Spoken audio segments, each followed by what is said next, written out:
see an accident, do they need a report attended? No, they don't. So why is it that in cases of corruption, they always say you want a report and so on? Parliament has, for a long time, been conducting hearings, which are critical and also coming up with information that they need. There are recommendations in those hearings that we do and so forth. But how many of us take them seriously and how many of us are able to follow up on them? The Auditor General equally does a lot in terms of exposing the corruption in these institutions. So with all that documentation from the forensic, from the Auditor General's office, what more evidence do you want? How many recommendations, how many audits have been done? And the recommendations are not attending to. And this is something that I feel the media has let us down. Yes, we talk about state capture. Is there no media capture too? That's probably something to talk about too. And how come the media does not report on the Auditor General's report, which clearly says this one must be investigated, this one must be investigated. And on the Auditor General's report, the witnesses are those who did the audit, isn't it? So why has it become so difficult for people to be arrested in that regard? And why has the media equally been quiet about it? I'm also of the view that the fourth estate is also captured in a big way. No wonder why social media is not taken over. Print media is not there. You write what you think is. We also don't have confidence in giving information anymore, because once you give information, you pass it on to these guys who have captured, so that you get some money out of it, you pay your rent and everything. So we have no confidence anymore, and I must say it in the media. You see, I give you evidence. You quickly phone that person to say, Mliswa gave me this evidence, and you're given money. We're not stupid anymore. So we now keep the evidence ourselves, we take pictures, we go. We also have our own videos that we take too. That's a good thing about social media. Some of us have got over 200,000 following on Twitter, which is even more than some media houses. So on our own, we're able to do that, and thanks to social media. It has enlightened us in that regard. Let me start by saying that today is the 26th of February 2020. My press statement is Zimbabwe in the iron grip of cartels whilst the majority suffer. Who are the cartels? You talk about the black cartels, then they are nowhere near the white cartels. Who are the richest people in Zimbabwe and how they become rich? See, we don't talk about that. Who are the biggest gold movers in this country? Who are the biggest commodity traders in this country? We don't talk about that. Who are the people who keep money in their houses and not who don't bank? It's the Indians. We don't talk about that. So I thought that, we are forced to focus on non-issues. Not to say that there are no black cartels, no. But the black cartels are like 100 on the list. I want to deal with the number one. And as we go down, I don't want you to think that I left out anybody. I'm going order by order, order by order with the investigations that I have. And then you see who really has captured the thing state. Good morning, Zimbabweans and all media here present, and thank you for attending. Corruption is a scourge that has strong chokehold on Zimbabwe. Its effects are deep and far-reaching. It reduces foreign, direct, and domestic investment. It increases inequality and poverty, distorts and exploits public investments, and reduces public revenues. Furthermore, it erodes the trust we have in the public sector to act in our best interest and to expose people who have to put up with poor quality services or infrastructure. Unfortunately, corruption may be experienced the world over. It's the level that makes or breaks an economy, and sadly it would appear that we are currently experiencing corruption of an unprecedented levels to the extent of state capture where many individuals and institutions are involved. Whilst I have always been a crusader against corruption and have in the past exposed numerous incidents, this case is by far the biggest. It all started when disgruntled employees from Breakridge Investment approached me citing racial discrimination and unfair labor practice. The encounter basically opened a can of worms into the intricate dealings of the conglomerate operating in Zimbabwe since the late 1980s. Talk about Breakridge meeting. Breakridge is a company which is owned by Mike Fowler and Zed Kudnoris. They control Pixton Mine in Chegutu. Who's Pixton Mine? It belonged to Andrew Cranswick, who was white, and then passed on the ownership to them. Were they an exchange of money? We don't know, but it was done offshore. And how much money was exchanged offshore? Pixton Mine is one of the biggest gold mine assets in this country. Two, they have got Eureka Mine that they bought from Bridget Hardell. Again, it's big. The two combined become probably, they are likely to be the biggest producers of gold in this country. They're owned by Zed and Mike Fowler. Was there an exchange of money? And where was the money put? What have the authorities done to get to understand the transactions? The due diligence of any investor. Who's looking into it? Is it the RBZ? And which arm of government is responsible for saying this investor coming in has money, this investor has no money? We have cold storage commission, for example, which was bought by Nick Havercroft. Nick is a poor white man who absolutely has nothing, but today he's in control of CSC because he's white. He's stripping off the assets today instead of investing. Where was the due diligence done? I've already given you a list of people who are white, who are not black, who have got the real assets of this country. The companies make applications to Reserve Bank of Zimbabwe, RBZ, and are funded at concessionary rates. We want to look at when it was 1-to-1.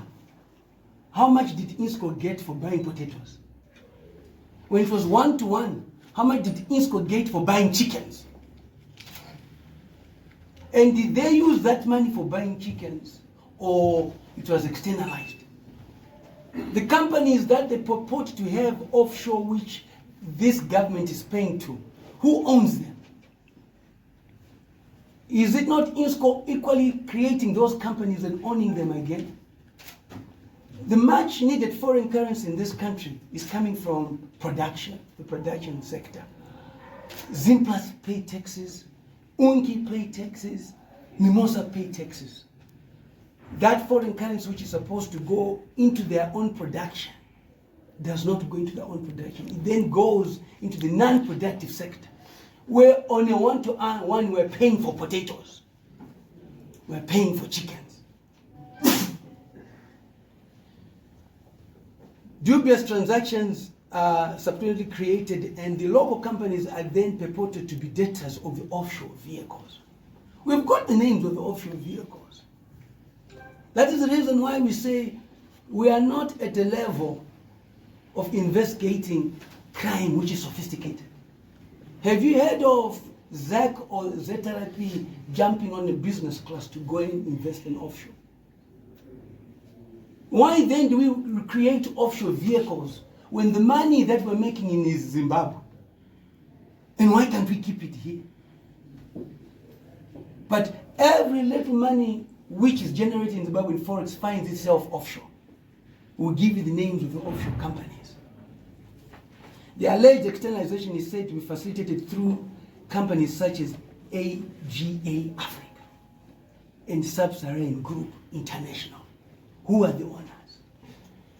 And this is the information that we now want the law enforcement agents to go to INNSCOR and see how much money has gone into these companies.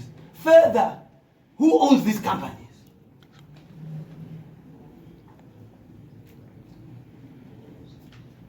Money received from RBZ is then allegedly channeled to these offshore accounts to fund the said debts.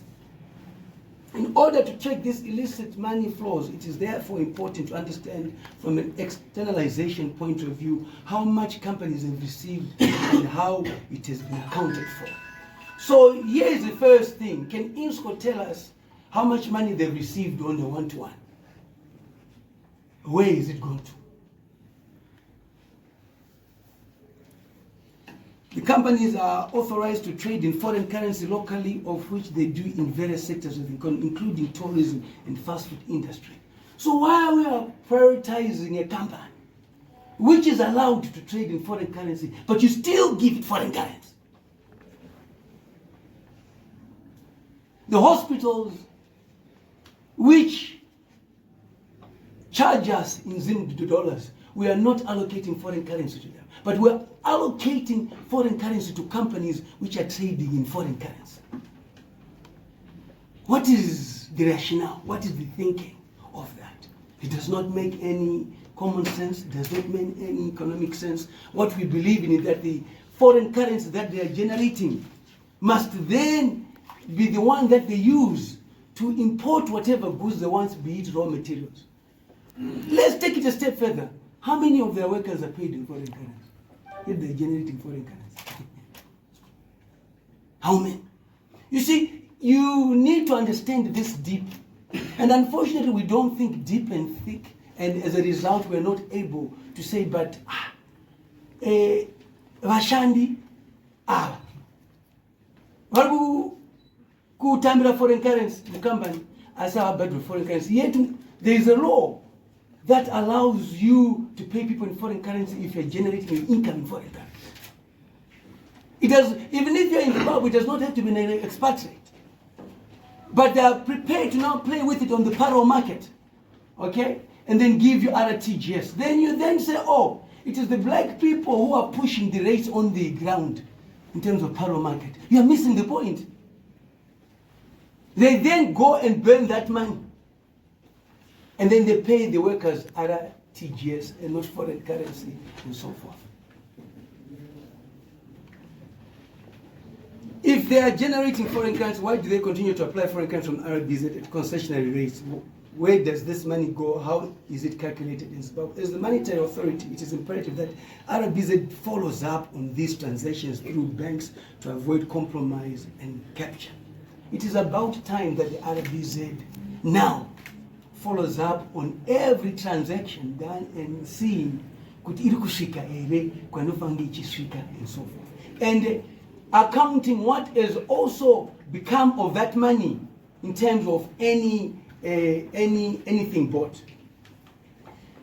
My comrade across the border, Commander-in-Chief of the EFF, Comrade Malema, always talks about white capital monopoly. And Zimbabweans, because you think you're liberated, you are also not tied to them. How foolish, how stupid. White capital monopoly. Liberation came in 1980. We focused on politics. They continued doing business, making money. The land reform happened. We focused on taking land. They focused on controlling the commodity aspect of the country. Is it true or not? Whose problem? Whose national foods? Who controls the food chain in this country? Yet we claim to be rich. If you don't control the food chain in this country, you're nowhere. 40% of what you buy per day, INNSCOR is involved. Bread, meal. I said 40% of what you buy in a day, INNSCOR is involved. bread, milling, chicken, eggs. Is that money going to a black person? No. White capital monopoly. That's how he plays it. Who controls the inputs in this country? My fellow Zimbabweans, you're excited about little things. Industry has moved to Borodale, Harare Drive. Hosted Brothers, where is it? FSG, where is it? That industry is gone. Drive along Harare Drive today and go and see the companies which are there. No black owns a company there. Not only have they moved away from the black areas which are impoverished, they've moved to the white areas which are affluent. And people follow money. Money does not follow people. So why don't you today take a ride on Borodale Road?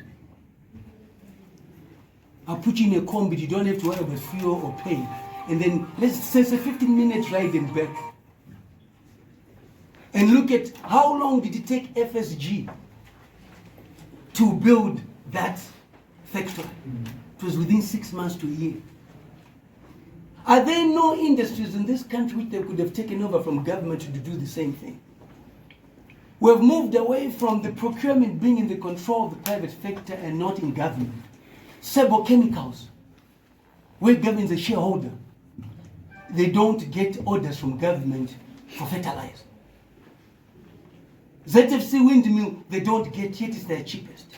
FSG is given a 5-year contract where they're paid 60% in foreign currency. 60% in foreign currency. So do they need to go on the streets to sell refined foreign currency? No, they don't, because they're given that. The black companies that you're talking about, which are involved in command agriculture, they are given RTGS.